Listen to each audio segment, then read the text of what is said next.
코로나19를 겪으면서 인공지능의 영향력은 훨씬 더 커졌습니다. 인공지능 시대 인문학의 역할과 의미에 대해서 말씀드리겠습니다.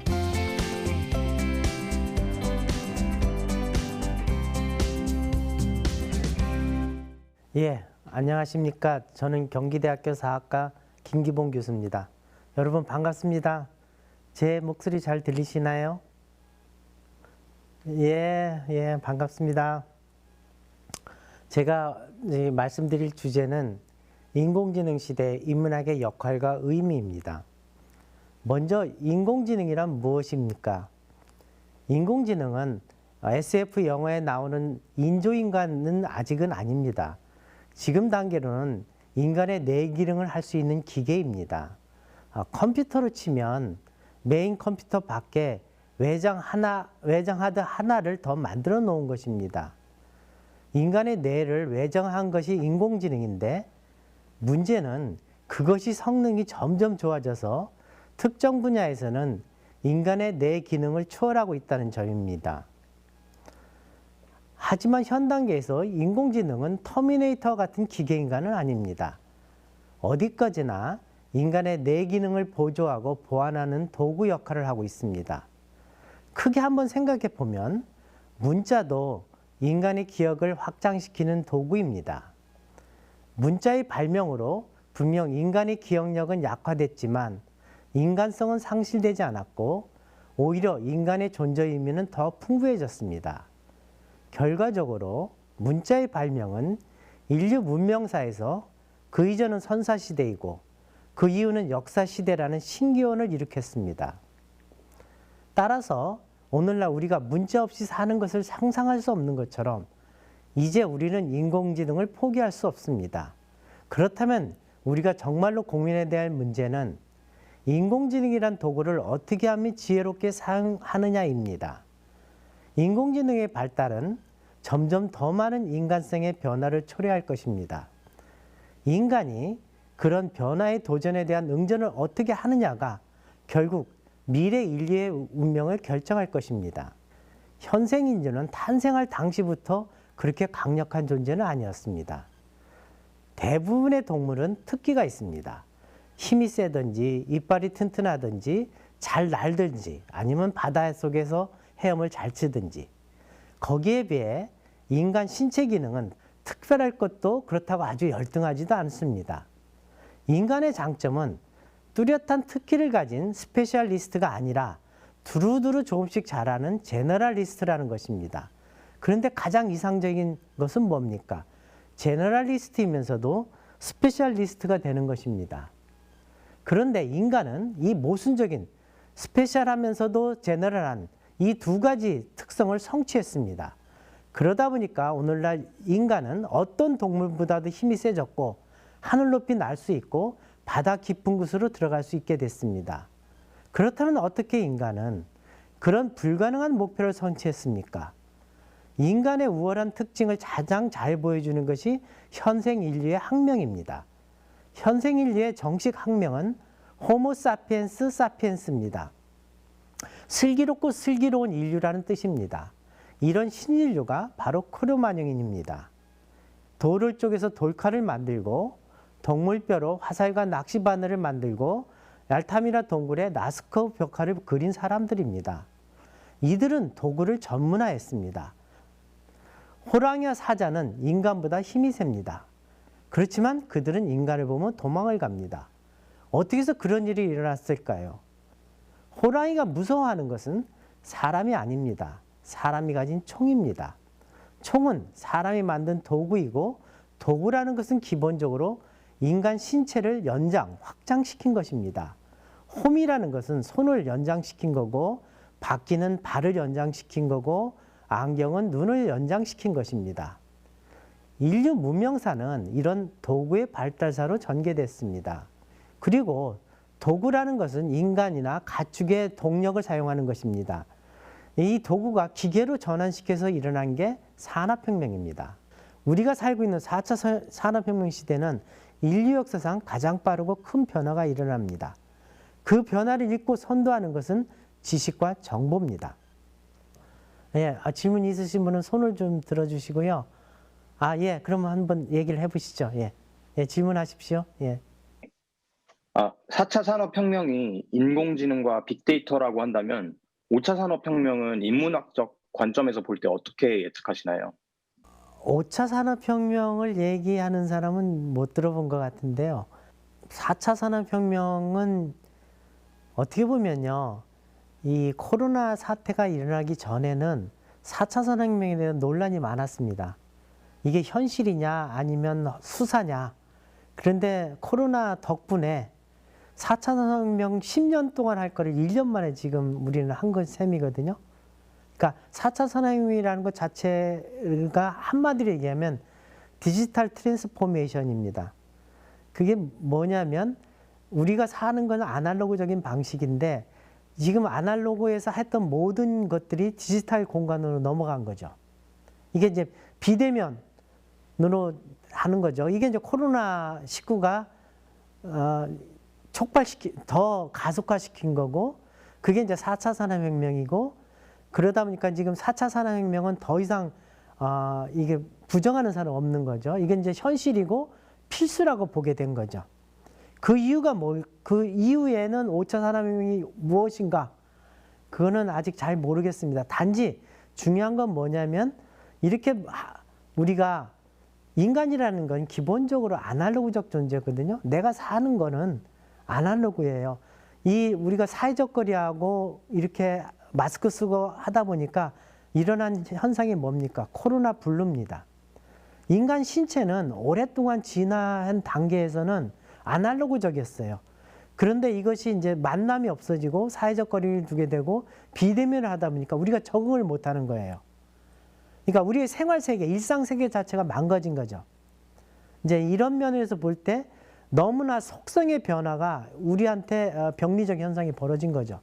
오히려 우리가 걱정해야 될 부분이 이 부분이고, 이 부분에서 뭔가 인문학이 치유할 수 있는 역할을 하는 거죠. 우리가 타자가 무엇인가?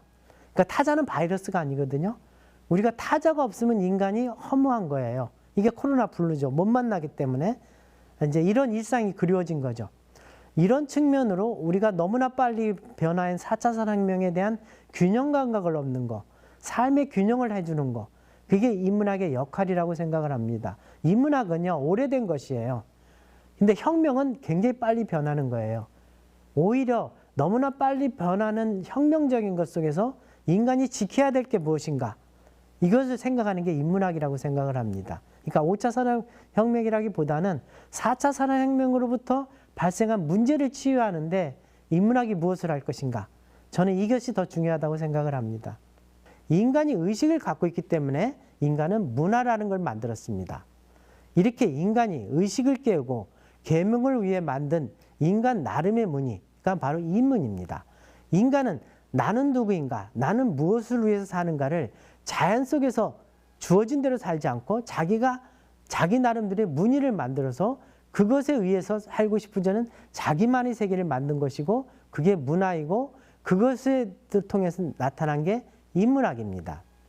히말라야의 나다크라는 마을에 이런 속담이 있습니다. 호랑이의 줄무늬는 밖에 있고 인간의 줄무늬는 안에 있다. 이 인간의 줄무늬가 인문입니다. 인간만이 갖고 있는 내면의 무늬입니다. 인간은 자기 무늬를 조성하려는 노력을 하고 이걸 통해서 만드는 하나의 허구 세계가, 의미 세계가 문화입니다. 동물은 자연에 살지만 인간은 문화 속에 존재합니다. 인간은 자기 자신의 짠 문화라는 의미 거미줄에 매달려 사는 동물입니다. 나는 한국 사람입니다. 왜 내가 한국 사람입니까? 나의 의미 거미줄이 한국 문화이기 때문에 그렇습니다.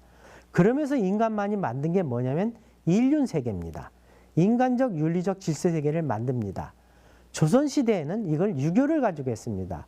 유교적 인문을 가지고 했습니다. 상강오륜이 조선시대는 인간의 문의를 만드는 기본 문양이었습니다. 이런 식으로 인간은 살아왔던 것입니다. 그런데 인공지능에 의한 의식 없는 지능의 탄생은 이렇게 인문을 기반으로 하는 인간 삶의 위기를 불러일으킬 수가 있습니다. 안경이 눈을 대신할 수 없습니다. 그리고 망원경과 현미경도 마찬가지입니다. 망원경으로 아무리 멀리 볼 수 있고 현미경으로 아무리 작은 것도 볼 수 있어도 인간이 눈이 없으면 아무 소용이 없습니다. 그런데 인간 뇌 기능을 확장하는 기계인 인공지능은 차원이 다릅니다. 어떻게 보면 인공지능은 인간이 마지막으로 확장시킨 도구라고 볼 수 있습니다.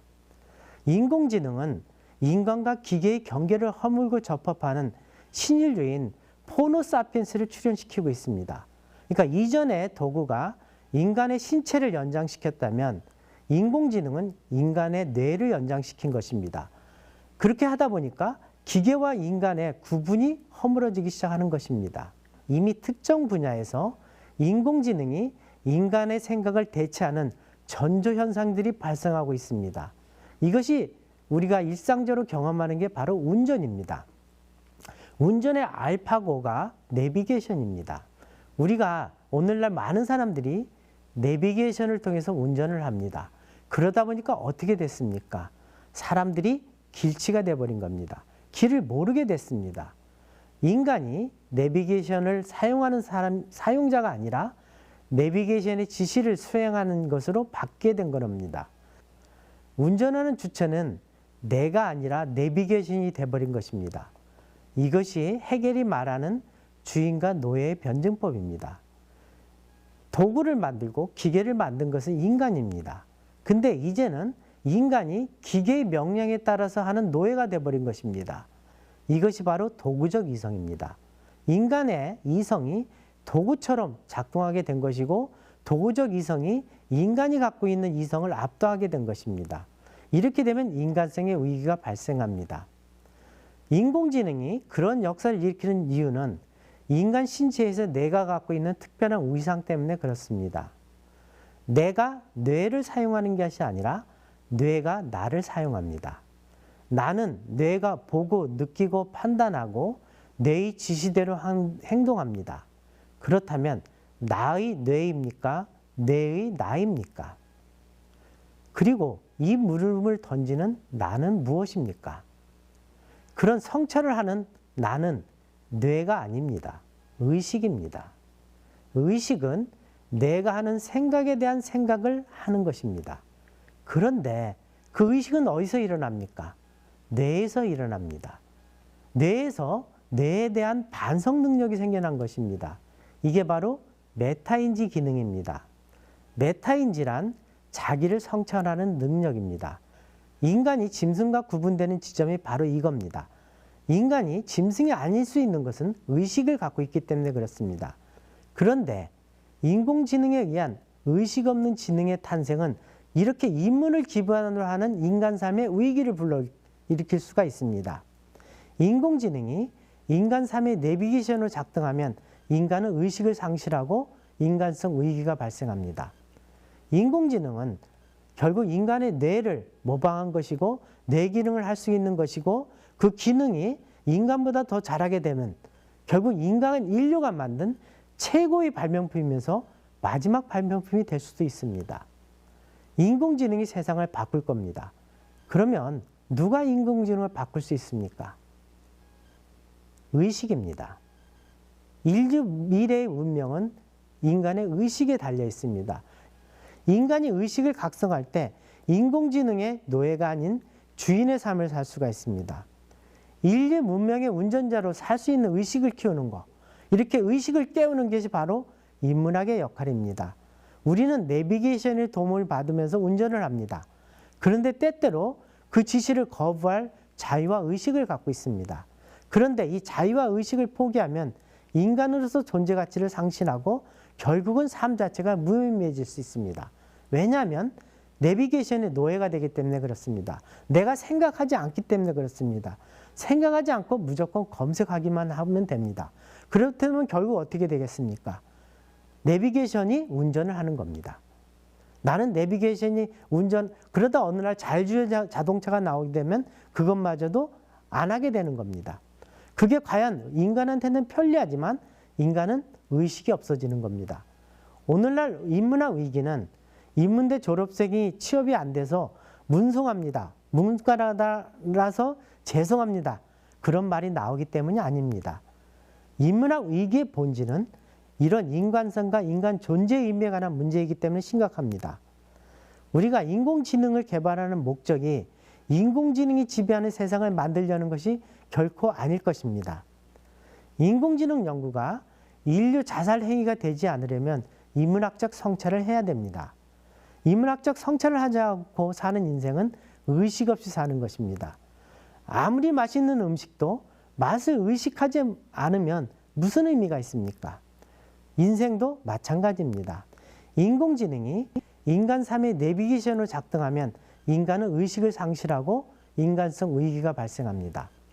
인공지능은 결국 인간의 뇌를 모방한 것이고 뇌 기능을 할 수 있는 것이고 그 기능이 인간보다 더 잘하게 되면 결국 인류가 만든 최고의 발명품이면서 마지막 발명품이 될 수도 있습니다.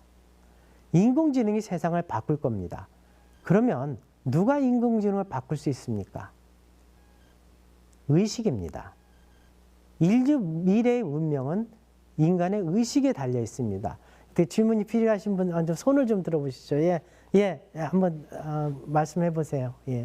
인문학은 미래에 따라 정의가 달라지는 거라고 이해되는데요. 그만큼 자기 성찰이 중요할 것 같습니다. 교수님께서는 혹시 어떤 습관이나 사고방식으로 자기 성찰을 주도하시나요? 아리스토텔레스가 그런 얘기를 했는데요. 오이디푸스 한번 예를 들어봐요. 오이디푸스가 왜 불행해졌을까요? 끊임없이 물은 거죠. 왜 이런 불행이 국가에 나오는가? 그 이유를 찾아낸 거죠. 응? 그러다 보니까 과거가 드러난 것이거든요. 이거를 실합 사람들이 그 연극을 봤을 때 뭘 생각할 거예요? 인간의 운명이라는 게 뭔가예요? 인간의 운명은 두 가지예요. 습관하고 성격이거든요. 그러니까 이것을 연극이라는 걸 통해서, 연극이라는 창을 통해서 반성을 하게 되는 거죠. 그래서 아리스토텔레스 연극은 인간 성격을 모방한다고 그랬어요. 사건을 모방하는 게 아니라. 왜? 인간 삶을 반복시키는 거는 성격과 습관이라는 거고, 그것을 연극이나 영화를 통해서 거울로서 자기를 비춰보는 거죠. 저한테 그러한 비춰볼 수 있는 거울이 뭐냐? 그럼 저는 영화를 참 많이 봅니다. 그러니까 이런 식의 뭔가 인간은 뭔가 이게 타자를 비춰보는 거울이 있는 거죠. 그게 바로 의식입니다. 내가 나를 비춰보는 거. 그러니까 모두가 한번 자기 나름대로 거울이 있다고 생각을 해요. 어떤 사람은 책을 통해서 하고, 어떤 사람은 술을 통해서 하는 사람도 있고, 어떤 사람은 친구를 많이 만나고, 어떤 사람은 여행을 하죠. 이거는 자기 성격에 맞는 길이 있다고 생각을 합니다. 인문학이라는 것 자체가 어떻게 보면은 추상적이거든요. 근데 영혼인 거예요. 영혼. 그러니까 뭔가 나름대로 나는 누구인가? 우리는 어디서 왔고 나는 무엇이고 어디로 가는가? 저는 이걸 인문학 산문이라고 그러는데요. 우리가 이 세 가지 질문을 잊어버리면 인간의 존엄성이 없어진다고 생각을 합니다. 그러니까 그런 걸 한번 생각을 하시면서 그것을 한번 등대로 삼고 자기 인생을 사시면 의미 있는 삶이 될 거라고 생각합니다. 잘 들어주셔서 고맙습니다.